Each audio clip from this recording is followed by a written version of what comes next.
घरकुलाच्या संदर्भात एक खूप महत्त्वाची योजना म्हणजे प्रधानमंत्री आवास योजना. प्रधानमंत्री आवास योजना, पण प्रधानमंत्री आवास योजना ग्रामीण.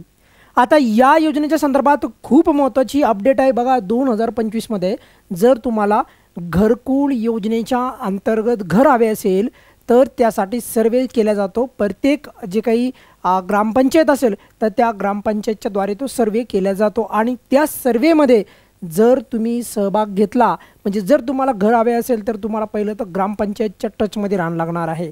आणि ज्या वेळेस ग्रामपंचायत अशा प्रकारचा सर्वे सुरू करेल त्यावेळेस तुम्हाला त्या सर्वेमध्ये सहभाग घेणं लागेल. यासाठी कोणते कागदपत्र लागणार वगैरे वगैरे सर्व बोलणार या छोट्याशा व्हिडिओमध्ये.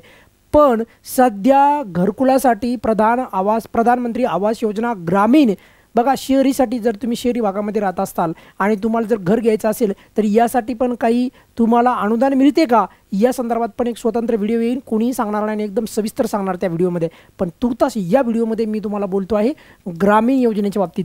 म्हणजे ग्रामीण योजनेच्या बाबतीत म्हणजे कोणत्या योजनेच्या बाबतीत? जे लाभार्थी ग्रामीण भागामध्ये आहेत त्यांना घर हवं आहे. घरकुल योजनेच्या अंतर्गत 2025 मध्ये बघा, ज्यांना आतापर्यंत ज्यांनी सर्वेमध्ये भाग घेतला नव्हता तर आता तुम्हाला सांगतो आहे आता सध्या सर्वे सुरू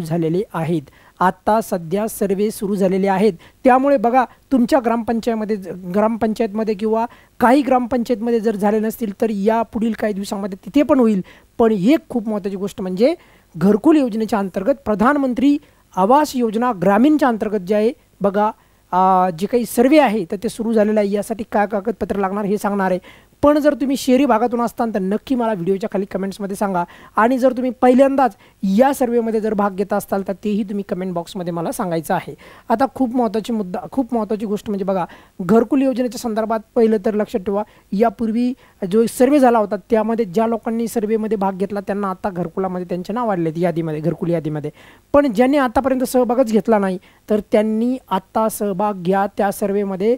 जे आहे तुम्हाला स्वतः ग्रामपंचायतच्या टचमध्ये राहावं लागेल, त्यांच्या संपर्कात राहावं लागेल. आणि सर्वे सुरू झालेला आहे त्यामुळे तुम्ही त्यांना जे आहे तिथले जे अधिकारी येतील तुमच्या जी काही लक्षात ठेवा या योजनेमध्ये जे काही कागदपत्र असतील वगैरे संपूर्ण सर्वे होईल. त्यानंतर मग तुम्हाला पुढच्या जी काही याची यादी जी घोषित होईल त्यावेळेस तुमचं नाव येईल.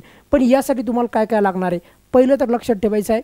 यासाठी तुम्हाला लागणार आहे तुमचं हे लक्षात ठेवा, पहिलं जॉब कार्ड जे असतं बघा, जे काही मनरेगाच्या अंतर्गत जे काही जॉब कार्ड असतात ते जॉब कार्ड लागणार आहे. दुसरं कागदपत्र लागणार आहे ते खूप महत्त्वाचं ते म्हणजे रहिवाशी. आता रहिवाशीमध्ये पण लक्षात ठेवायचं आहे तुम्हाला की रहिवाशीमध्ये तुमच्याकडे रेशन कार्ड लागेल किंवा वीज बिल असेल तर वीज बिल पण चालेल. त्यानंतर बघा 3 नंबरचं जे कागदपत्र लागणार आहे, जर सर्वेमध्ये ज्यांना भाग घ्यायचा आहे त्यांनी व्यवस्थित ऐकायचं आहे. त्यानंतर बघा हे झालं जॉब कार्ड, त्यानंतर रहिवाशी प्रमाणपत्र आणि त्यानंतर बघा पासबुक म्हणजे जे तुमचं काही बँक खातं जे आहे बँक पासबुक जे आहे ते देखील लागणार आहे. आणि विशेषतः करून तुमचं जे बँक खातं आहे त्याला DBT पण लागणार आहे, त्याला DBT पण केलेली लागणार आहे. हे जे आहे त्यानंतर तुमचं आधार कार्ड महत्त्वाचं म्हणजे बघा आधार कार्ड हे महत्त्वाचे जे काही कागदपत्रे आहेत ते कागदपत्रे तुम्हाला आता जो सर्वे चालू आहे 1 एप्रिलपासून सर्वे सुरू झालेला आहे. काही ठिकाणी 2 एप्रिलपासून सुरू झाला असेल आणि तुमच्या ग्रामपंचायतला जर झाला नसेल तर येणाऱ्या काही दिवसामध्ये होईल. पण समजा तुमच्याकडे घर आहे किंवा तुम्हाला घरकुलाची आवश्यकता नाही किंवा इतर कुणाला घरकुलाची आवश्यकता आहे त्यांच्यासाठी हा अवश्य व्हिडिओ त्यांना शेअर करा जेणेकरून त्याही बिचाऱ्यांना घर भेटेल त्यांच्या हक्काचं. त्यामुळे या व्हिडिओमध्ये बघा आपल्या या चॅनलवर वेळोवेळी तुम्हाला जे या संदर्भात जे काही अपडेट्स असतात खात्रीलायक अपडेट देण्याचं जे आहे काम केलं जातं. त्यामुळे ज्यांनी आतापर्यंत घरकुल सर्वेमध्ये प्रधानमंत्री आवास योजना ग्रामीण या योजनेमध्ये जे आहे ज्यांनी लाभ घेतला नसेल किंवा ज्यांना लाभ घ्यायचा असेल तर त्यांनी या सर्वेमध्ये अवश्य जे आहे सहभाग घ्यायचा आहे. तुर्तास या व्हिडिओमध्ये आपण इथेच थांबूयात. काही अडचण असेल तर व्हिडिओच्या खाली विचारा, मला नक्की उत्तर देईल. धन्यवाद.